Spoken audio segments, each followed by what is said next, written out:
people's buy-in. Okay. So what do you understand by leadership? I think leadership is very much about leading the way, making sure that your teams are well communicated with, that you recognise the strengths in your team, value your team, ensure that they have the opportunity to develop and grow, be a role model, ensure that, for me it's very important that people have a work-life balance. I had a staff member who's worked with us, and I'll give you an example of that, who's worked for us for about 20 odd years now. She was going to a long service award as an OT, and I went to the long service award, and she actually said to me that she's you interviewed me, and I'll tell you why I chose to come to you, because at interview you recognised I was a family person, I had children, and what you said to me was, I don't want people to come into work worrying about their children. If you've got a family crisis at home, and what I expect people to do is deal with that crisis, then come in when they've dealt with it. Otherwise, you'll come in, you'll be worried all the time, and I'd get you won't be able to function, and it's not fair on you. Yeah. And she said, no one's ever taken advantage of that. She said, but I've always known that if I had a problem, I could just go and deal with it and come in. And to this day, no one's ever taken advantage of that. So, and I think it's the only thing I can reward them with.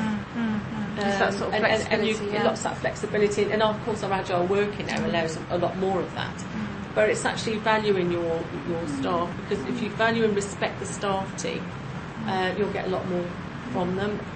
And I always think that as a leader, my role is to help my team look towards their next job. If somebody says, actually, I'm applying for an assistant director's job, I think, great, my job is done. Yeah. So it is very much about that, and sharing, sharing the strategic vision, recognising that. I mean, I can go to my staff team and say, right, this is where we want to be. How do you think we're going to get there? And they've all got ideas. They all know. They've all got thoughts. And working with them in partnership to deliver what we have to deliver for the department. Okay. So very collaborative. I think so. I think it's very much I'm very fortunate, because I think I've got a really good team. Anyway.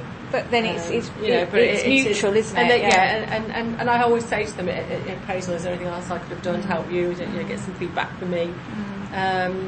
So I think it's just by being a role model, and they know I've been here a long time. They know that I think it has been a borough of opportunity. We say we are, and for me it has been. I am retiring in September, so you just caught me before then. But I've had a fantastic career here, and lots of opportunities, and a very good team. No, that makes you're practicing your speech there. So, what do you believe the key qualities of a good leader are?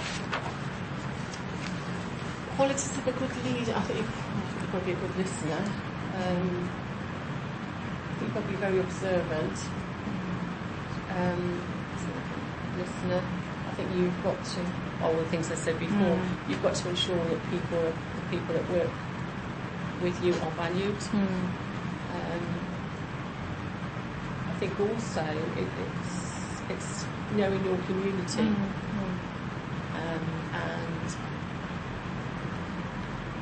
and always show people that we need to put the vulnerable person. It's going to sound quite textbook, but it's very much about what's best for our customer, the person that we're supporting. Because at the end of the day, that's what we're here for. Absolutely. I think you should praise as well. I think also, I mean, you people have got to know there are boundaries, and you've got to be performance managed as well. That's very important. So I think sometimes, I see it often. I call it looking the other way. That some people won't deal with issues, and then you get a situation where other staff say, "Oh well, what's the point? People get away with it." So you've got to be seen to be dealing with difficult situations as well, and make sure that your staff team also feel confident to deal with that as well. How important do you believe leadership is in the context of the challenges? I think I think your team look up to you to actually so that you've got to be absolutely clear yourself. You've got to be very, you've got to know the direction. I think in some way you're that. I always think sometimes you're the buffer.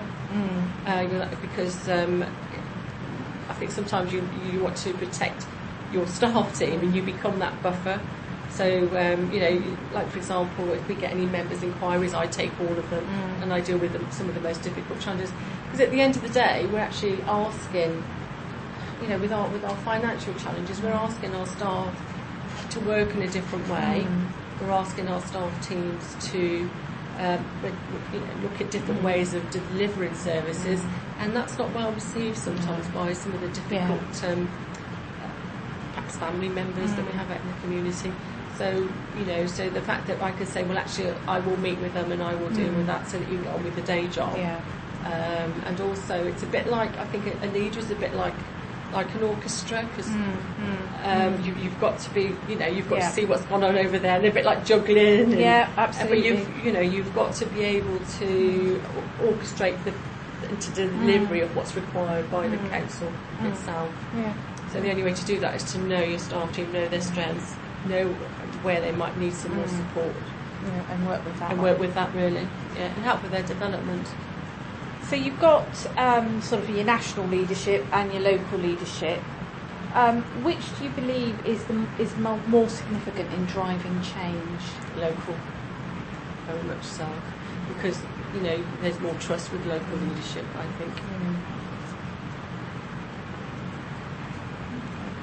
And you think that... I think national leadership, actually, they may set some direction, but that's sort of national direction. But I think also as a leader, you've got the opportunity to influence some of that national direction.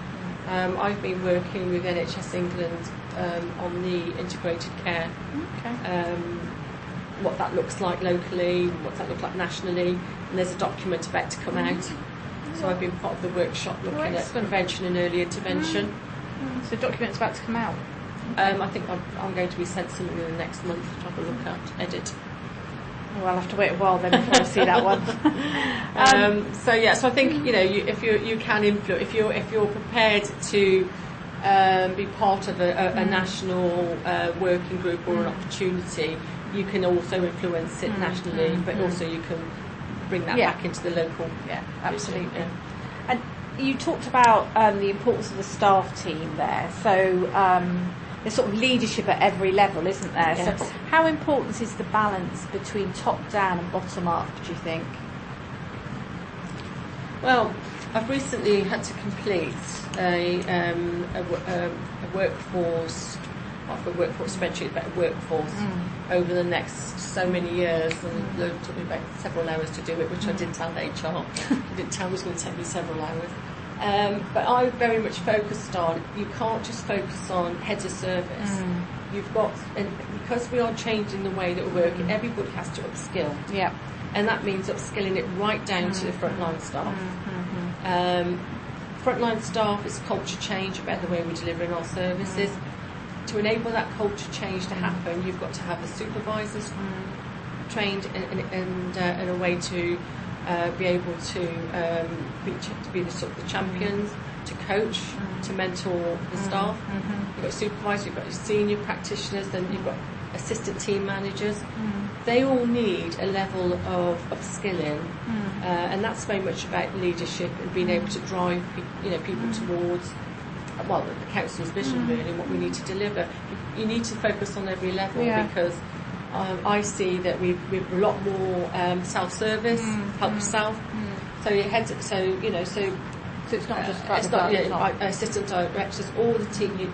The responsibilities are growing. When I don't know if you knew Zoe Johnston, but Zoe Johnston, she left about 2 years ago. When she left, I got 75% of her work. Oh right, okay, lovely. So I'm just saying, the roles are getting bigger as our because a lot of people, all the councils have had to make budgets. Yeah, of course. So the money what we've done is reduce senior management rather than reduce your frontline staff, and that decision's been made. But when you lose, start losing the capacity you had Yes. in that. By default,